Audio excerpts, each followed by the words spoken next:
Everyone, good morning. Welcome back to my channel. কেমন আছো তোমরা সবাই? আশা করছি সবাই খুব ভালো আছো। আমিও এখন পুরোপুরি সুস্থ, জ্বর আর একদমই নেই।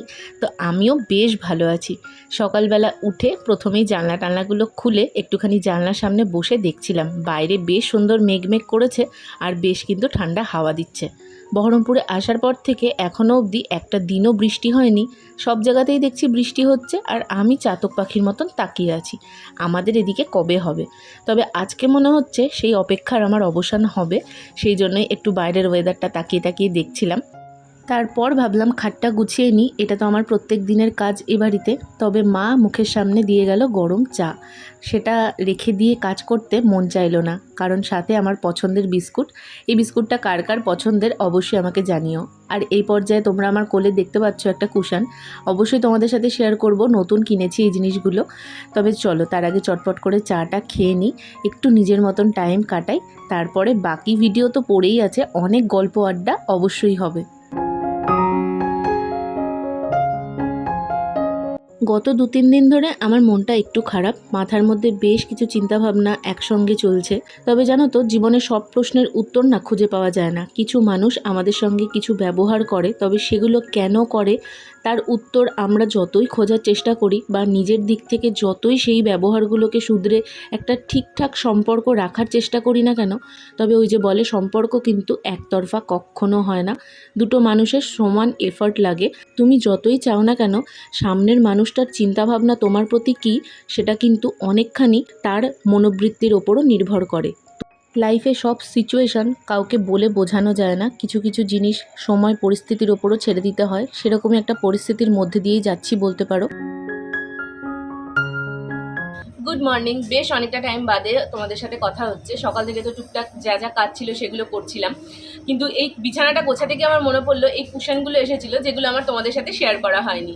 আসলে সেদিন আমি ব্লগ করছিলাম না, তো হঠাৎই আমার প্ল্যান হয়েছিল ও বাড়ির জন্য। বেসিক্যালি আমি ভেবেছিলাম আমি কুশন অর্ডার দেবো, আমি তোমাদের একবার হয়তো বলেও ছিলাম। তো তারপর তো সেটা আর অর্ডার দেওয়া হয়নি। তো এখানে মাকে বলছিলাম ওই কথাটা, তো মা বললো তাহলে এখানেও অর্ডার দিয়ে দে, দুটো তুই নিয়ে নিবি, দুটো আমি নিয়ে নেবো। আমি তখন জানতাম 4টে আসবে, তো তারপর দেখলাম না 5টা সেট এসেছে। তো মা 3টে রেখে দেবে আর আমি 2টো নেবো, কারণ আমার 3টে লাগবে না। আর এখান থেকে নিয়ে যাওয়াটাও একটু প্রবলেমের। তো এরকম টাইপের এসেছে কুশনগুলো, সাইজ মোটামুটি বুঝতে পারছো এরকম।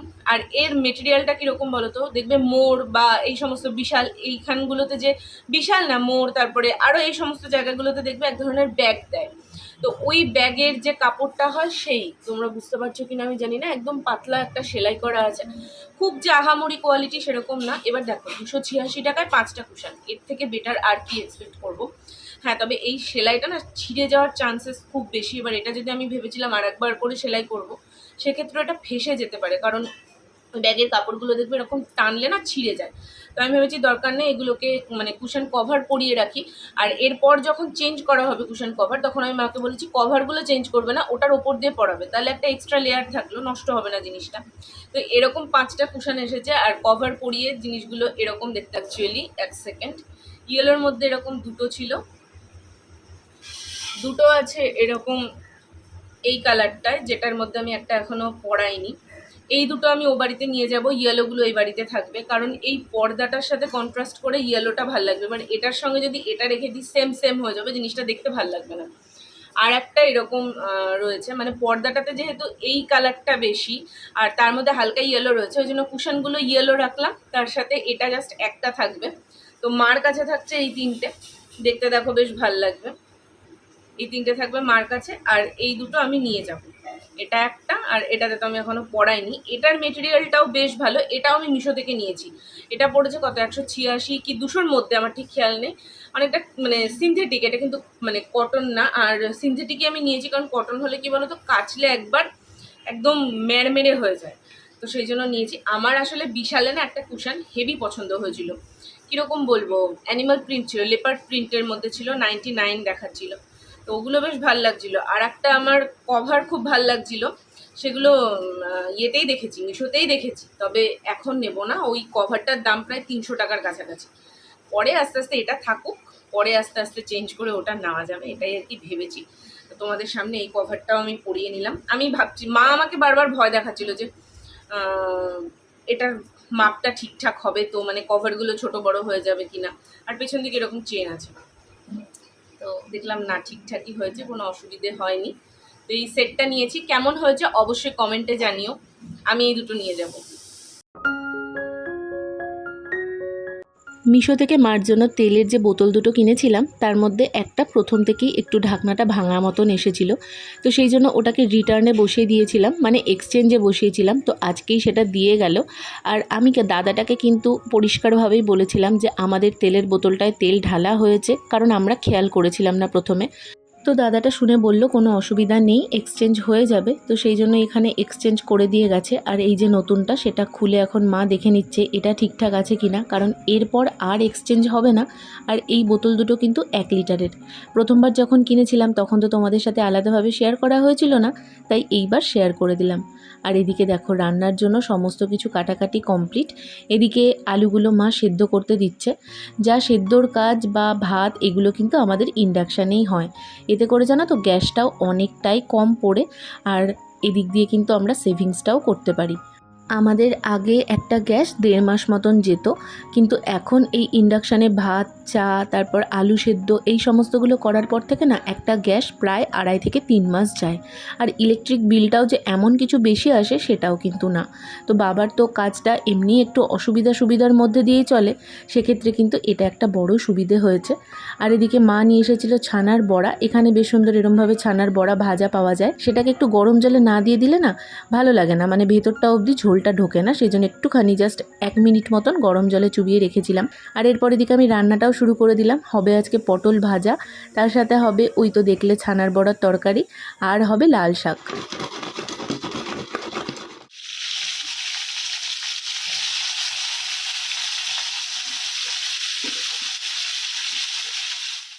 ঝড়ের কারণে মাঝে কয়েকটা দিন খুন্তি ধরাই হয়নি। আজকে অনেক দিন পর আমি এরকমভাবে রান্না করছিলাম, মনটাও বেশ ভালো লাগছিল।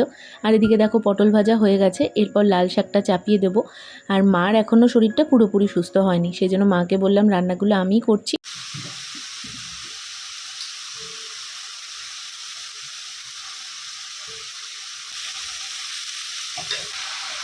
পটলটা ভাজা হয়ে গেছে, লাল শাকটা করছি। আর এখানে না বেশ সুন্দর মেঘ করে এসেছে, জানি না আজকে বৃষ্টি হতেও পারে।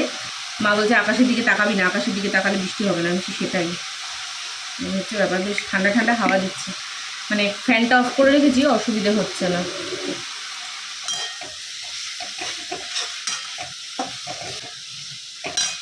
লাল শাকটা কেমন হবে জানি না, পটল ভাজার তেলটা একটু কালো কালো ছিল, যেহেতু হলুদ ছিল সেই তেলেই তো করলাম। আমারই ভুল হয়েছে, আসলে আগে যদি লাল শাকটা করে নিতাম তাহলে অসুবিধাটা হতো না। কিন্তু কি বলতো, লাল শাকটা চাপাতে গিয়ে দেখছি রসুন নেই, ওই জন্য লাল শাকটা না চাপিয়ে আগে পটলটা ভাজলাম, রসুন আসলো তারপরে লাল শাকটা বসিয়েছি। আর আমার মা দেখো রিটায়ার্ড লাইফ বসে আছে, কি ভাবছি মাই জানে।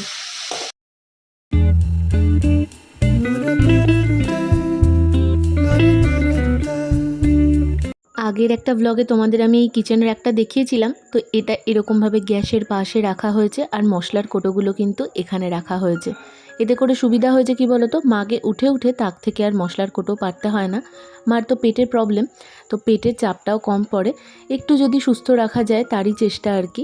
তো ওদিকে দেখো শাকটাও হয়ে গেছে, তারপর এখানে ছানার বড়ার জন্য আলুগুলোকে ভেজে নিলাম। সেদ্ধ করে দিয়েছিল মা, তাও একটু ভেজে নিয়েছি। এরপর এখানে তরকারিটার প্রিপারেশনও স্টার্ট করে দিয়েছি। আর আমি জানো তো একটু ব্যস্ত হয়ে পড়েছিলাম মাঝখানটায়, তো সেই জন্য আমি আর ওইগুলো তোমাদের সাথে শেয়ার করতে পারিনি। তবে এদিকে কিন্তু রান্নাটাও অলমোস্ট হয়ে এসেছে, আর সত্যি বলছি খেতে কিন্তু খুব সুন্দর হয়েছিল। আর যে কোনো নিরামিষ রান্না নামানোর আগে যদি একটু ঘি গরম মশলা দেওয়া হয় তার স্বাদটা কী যে অপূর্ব লাগে তা তো আর বলার অপেক্ষা রাখে না। আর এখানে রান্না হওয়ার পর আমি নিজের জন্য একটুখানি তুলে নিলাম, কারণ আমি আজকে ব্রেকফাস্টে সেভাবে কিছুই খাইনি। আর এই মাঝখানের টাইমটায় মা গেছিলো দোকানে কী কিনতে, চলো তোমাদের এবার সেইটা দেখাই। আমি সেই ছোটো থেকেই দেখেছি এ বাড়িতে সেভাবে কোনো দিনই বিছানার চাদর কেনা হতো না। ভাইফোঁটার সময় পিসিরা বাবাকে বিছানার চাদরই দিত, তো সেগুলোই থাকতো। আর যদি সেলের সময় একটা কেনা হতো তো সেটাই। তাছাড়া আলাদাভাবে নিজেদের এই শখগুলো পূরণ করার মতন ক্ষমতা কোনো দিনই ছিল না। তবে এখন পাড়াঘরে দোকান হয়েছে তখন অতও ছিল না, তো এখান থেকে দেখবে বাকিতে আনা যায়, মাসে নিজের সুবিধে মতন অল্প বিস্তর করে শোধ করে দেওয়া যায়। সেখান থেকে মা এই বিছানার চাদর দুটো নিয়ে এসেছিল।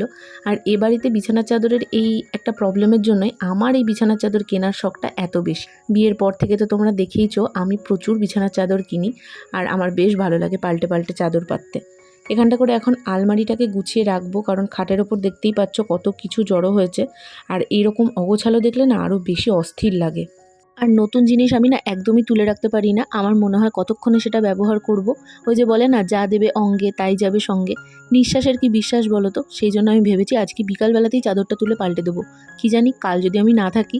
তো যাই হোক, এখন এইগুলো সব ঠিকঠাক করে গুছিয়ে নিলাম। আর মার শরীরটা বলছি না ভালো না, তাই জন্য দেখো বসে বসে ঝিমোচ্ছে।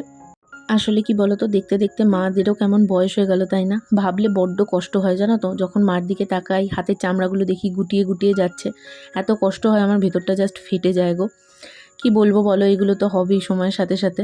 যাক, হয়তো বোকা বোকা কথা বলে ফেলছি। এ পর্যায়ে ভিডিওটা আমি একদম শেষ প্রান্তে চলে এসেছি, এখানে বসে বসে এখন ওই ছানার বড়াটাই খাচ্ছিলাম। ভিডিওটা আর বড় করব না, কেমন লাগলো অবশ্যই কমেন্টে জানিও। দেখা হচ্ছে খুব শিগগিরই নতুন ভিডিওতে। টাটা।